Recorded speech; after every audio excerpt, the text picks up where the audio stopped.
Young people have a responsibility that they should take, but you cannot ask or demand young people, to get out of social exclusion. In particular, if you know how big the problems are today.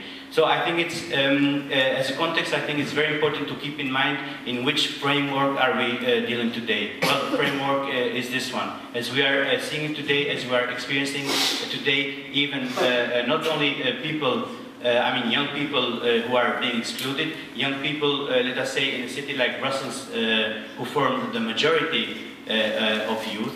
Those who come from Quartier Populaire, those who come what we call from the poor neighborhood. That's the biggest group of young people in Brussels. Even middle classes are having a hard time today in Brussels, in Belgium, all over Europe.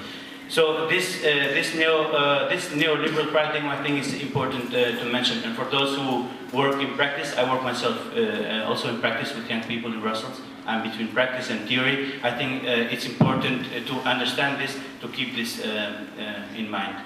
Now, if you come to Belgium, that's what we have tried also to do. We have tried to tackle social exclusion of young people. And when I say to tackle, except this concept of individual responsibility, there's of course the concept of insertion, there's also of course the concept of work. But none of them has been working. In Belgium, the case is even more problematic, as actually there is no support for the young people, for the youth. There is no social and professional help actually to really follow these young people during their parcours, let us say, to change their situation. We see, for example, that all these different kinds of insertion, they just don't fit with the reality of young people. This is a big mistake that is being made, not only on the states level, but also from the civil society organizations. They always look at reality from their own framework, which is mostly a higher middle class framework, but doesn't correspond at all with the culture and with the reality of young people. I think that is an essential point that we should understand is, first of all, try with who we are dealing, try to understand the culture, the ways of expression of the young people. In the case, I mostly give the example of education. We are having, and education is central. If you want to change something in society, I think it starts with education.